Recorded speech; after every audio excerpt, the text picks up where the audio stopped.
Oh, look at my face. My name is might have been. My name is never was. My name forgotten.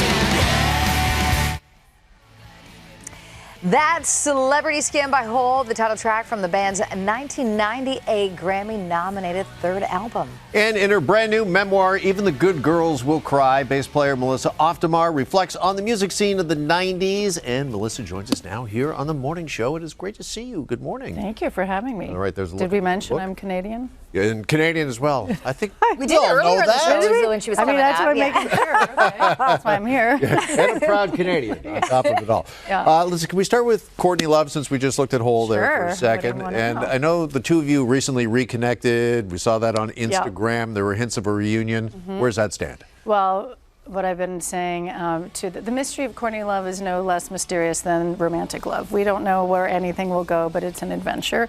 But the beautiful thing is that 2026 marks both of our resurrections from a bit of a hiatus, and she's putting out a new record. I'm singing on it. I'm putting out my memoir. We're both having couldn't have been planned by managers moment where we're both returning in some way. How would you say, Melissa, your friendship, your relationship with Courtney has sort of evolved over the years? Radically. I mean, we went from being, bells of the ball, peak of the 90s, and then when I left the band, we didn't speak for over a decade, and we have come back together like, bands are like dysfunctional families, the most dysfunctional families, and then the happy ending is when towards a grown-up part of your life you actually get closer, and we're in the closest we've ever been, and it's a testament of a wonderful female friendship that I hope everybody can experience in their lifetime. But we went through the equivalent of rock war together, and it's there's a lot of this book is me returning, healing, unpacking, mainly to move on to be a better, happier, lightweight mother for my teenage daughter, so I could just sort of get past it. And it actually, through that, has made my friendships with all of the people in this book much tighter. Okay, let's talk about some more people you mentioned. And speaking of relationships, you also talk about a number of romantic relationships as well.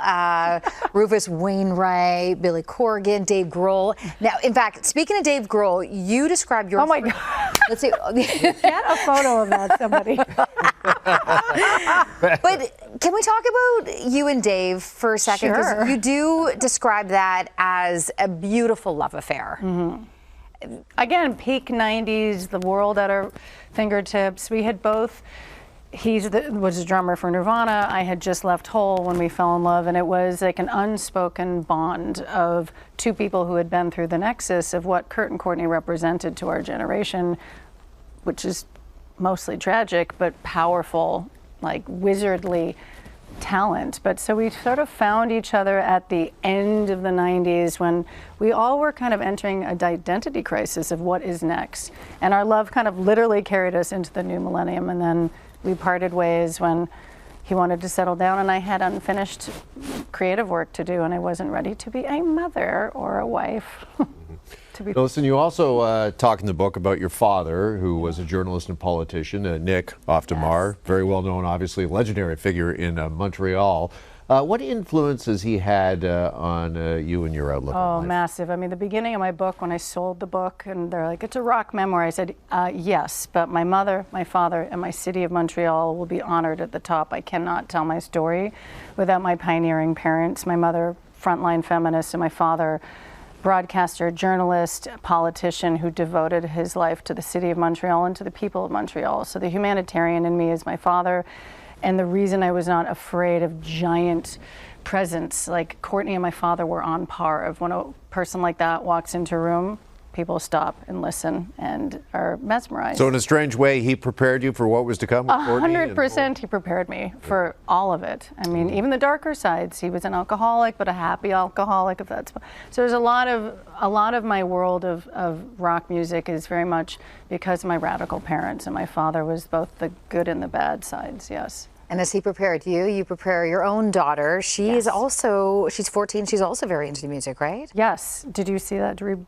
Barrymore segment? Yeah. I mean, Drew and I had our own 90s happy reunion, and when she heard that my daughter was making music, my daughter wrote me a song with her friend on my birthday for my book release, and it's beautiful. Greatest gift anyone could ever be given. It's a teenage girl writing a song. Given all that you've journeyed in, we're out of time, but what's your advice to your daughter as she enters into this world of music? To all daughters and actually all young people, you know yourself better than your parents or the world does. Listen to yourself. Your gut instinct is right. Love it. Love it. And you're going to love this new book, Even the Good Girls Will Cry. It's available now wherever books are sold. Melissa Auf der Maur, great to see you. Thank you so much for coming in. For the support. Yeah, appreciate it.